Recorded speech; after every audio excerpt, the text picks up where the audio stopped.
Olá, a gente vai começar hoje a nossa segunda aula do curso de Metodologia da Pesquisa e hoje a gente vai continuar falando um pouquinho sobre os tipos de conhecimento. Tanto o tipo que é o senso comum, quanto a própria ciência em si. Então, o que é conhecimento? Como é que a gente adquire conhecimento? Quais são as características do conhecimento e quais são os tipos de conhecimento que a gente tem? Bom, como definição, a gente entende que conhecimento é a capacidade ou, às vezes, também a necessidade inerente ao ser humano. Ou seja, o ser humano precisa de conhecimento de determinadas áreas ou, enfim, atitudes, ações para poder inclusive sobreviver. E o conhecimento, ele é uma relação que ele vai supor três elementos: o sujeito, o objeto e a imagem da realidade. Sem esses três, a gente não consegue ter a formação do conhecimento. Bom, então como é que a gente adquire conhecimento? Bom, o conhecimento ele pode ser adquirido de várias maneiras e através de várias fontes.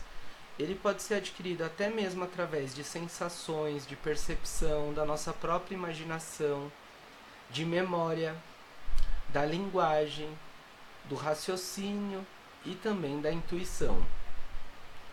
Também através do papel da linguagem e, como no nosso caso aqui na faculdade, fazendo pesquisa.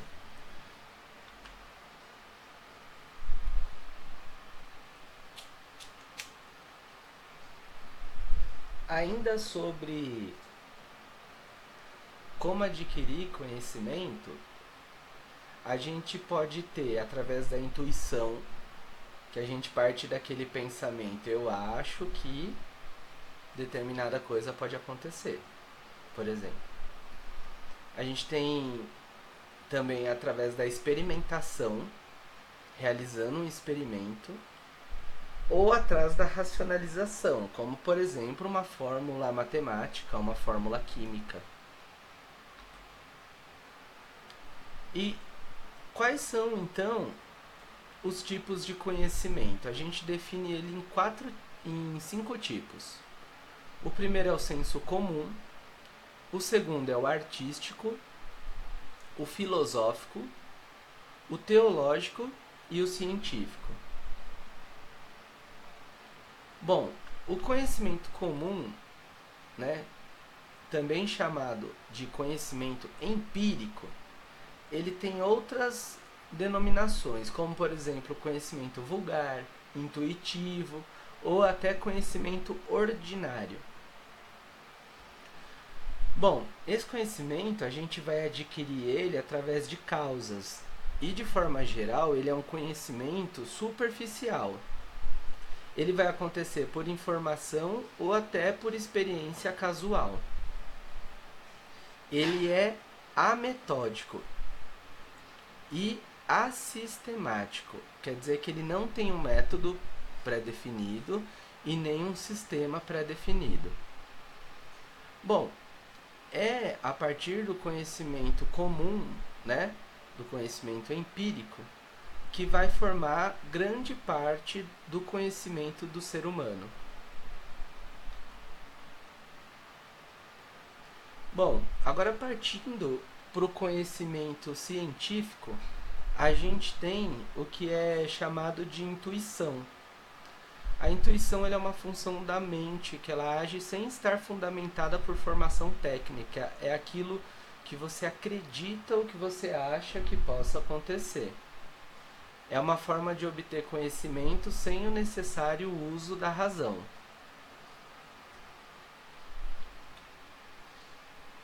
A gente tem também o racionalismo.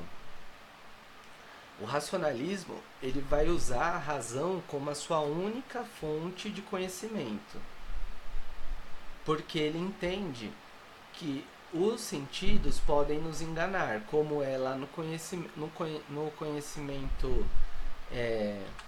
da intuição, a gente usa os sentidos da mente para nos guiar. No racionalismo, ele repugna isso. Ele entende que o conhecimento é verdade só quando é logicamente necessário e quando também é universalmente aceito. Bom, então o que a gente faz? Geralmente se usa o trinômio, que são os três conhecimentos juntos. A intuição, junto com o empirismo, né, com o senso comum, junto com o racionalismo. Usando esses três conhecimentos juntos, a gente tem o que a gente chama de trinômio. Bom, no conhecimento científico, que é o específico aqui pra gente, o método, ele é uma das partes mais importantes, porque é ele que vai determinar a qualidade da aquisição desse conhecimento. Bom, então, como eu disse anteriormente, a melhor forma, a princípio, nesse método é a gente juntar as três partes: intuição, experimentação e racionalização. Quando eu falo de intuição, eu estou falando sobre ideias que você pode ter sobre um processo novo. Experimentação são, por exemplo, protótipos, experiências, né? Racionalização é a descrição formal, o porquê da coisa, que é o que a gente faz bastante, por exemplo, num TCC. Aqui tem um esquema sobre conhecimento científico versus conhecimento técnico. Olha só, a gente tem o procedimento, e ele pode ser o leigo, o técnico e o científico. O leigo a gente já viu que é aquele que parte daquela pergunta, daquela afirmação eu acho, né? O técnico, ele vai se desdobrar em dois parâmetros. O primeiro é qual o problema e como resolver esse problema. Já o conhecimento científico, ele possui três parâmetros. Ele vai se redobrar em cima do que é quando ocorreu, do porquê ocorreu e de como otimizar após entender quando e o porquê.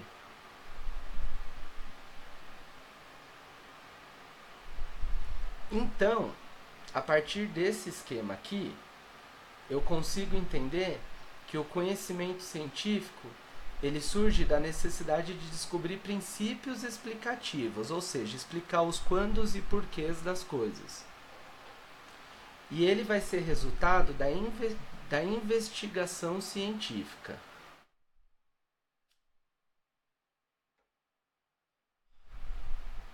A investigação científica, ela se divide em alguns parâmetros. Primeiro, se identificar qual é a dúvida.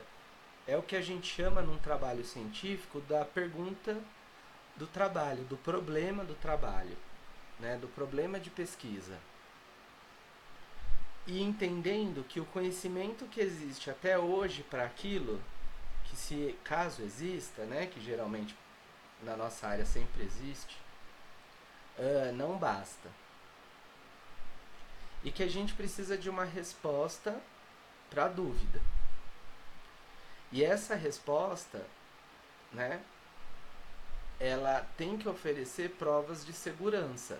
Ou seja, eu vou ter uma pergunta, problema, eu vou ter um método, né, eu vou ter um corpo com provas para poder responder essa dúvida. Um corpo de trabalho, né? Bom, esse conhecimento científico, ele tem algumas características. Ele tem que ser crítico, ele tem que buscar a causa para os fenômenos, ele por vezes pode ser genérico, ele divulga resultados, que a gente chama de intersubjetividade, Ou seja, ele vai dizer como é que chegaram naqueles resultados e o caminho de ter chego naqueles resultados. Esse caminho, ele é chamado especificamente de método científico.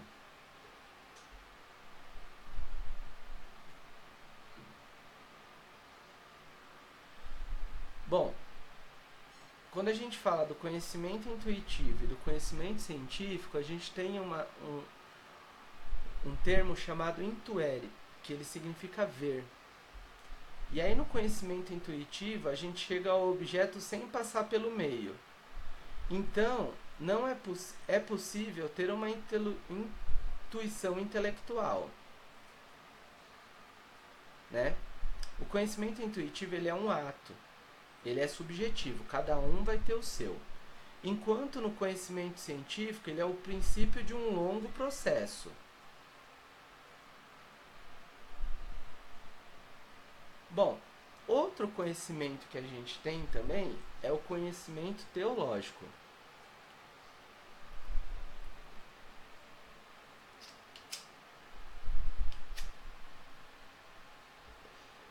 O conhecimento teológico, ele é o mesmo objeto de estudo dos outros conhecimentos. Ele é valorativo, ou seja, ele dá valor, ele inspira, ele se coloca como infalível, exato, sistemático e ele não é verificável. Aqui a gente tem um quadro comparando o conhecimento científico do teológico. O científico, ele não pressupõe dons especiais para o conhecimento da natureza. O teológico, ele diz que precisa ter uma autoridade divina para se ter conhecimento da natureza. O conhecimento científico, ele pede entendimento a partir da evidência, dos fatos, comprovação. Já o teológico, ele procura rever ensinamentos para não contradizer o conhecimento científico. E o conhecimento científico também ele vai estudar os fenômenos e se renova com as novas descobertas. Bom, conhecimento filosófico. O filósofo, ele é chamado de amigo da sabedoria. A filosofia, ela vai ser o esforço da razão para não questionar os problemas humanos e discernir entre o certo e o errado. Ela usa o mesmo objeto das outras ciências que a gente falou anteriormente, porém a finalidade dela é totalmente diferente. Geralmente é questionar, o trazer o porquê, e não os fatos, por exemplo, como o conhecimento científico. Bom, ele é um conhecimento valorativo, ele é não verificável, ele é do tipo racional, ele é sistemático também, e infalível e exato. Olha lá, aqui comparando agora o conhecimento científico para o conhecimento filosófico. Ele usa o método racional científico, já o filosófico, ele tem por objetos as ideias, as relações conceituais e exigências lógicas. E ele não é passível de experimentação, ele não precisa provar a partir de uma experimentação, só a partir da sua construção de ideias. O conhecimento científico ele vai buscar o específico, já o filosófico ele tem uma abrangência de buscar o mais geral. O conhecimento científico ele tem como objetivo avançar, né? Tecnologias, ideias, experimentações. Já o filosófico ele vai questionar sua própria ciência. E ele usa, como eu disse anteriormente, a pergunta como eixo direcional. Certo? Então a gente finaliza com essa videoaula os tipos de conhecimento. Na aula da semana que vem, eu vou ensinar já vocês a utilizarem buscadores de artigos científicos. Vou falar um pouco o que é a diferença entre TCC e artigo científico, e vou ensinar numa videoaula como buscar esses artigos científicos que vocês precisam aprender a buscar para futuramente desenvolver o TCC de vocês, ok? Um abraço e bons estudos!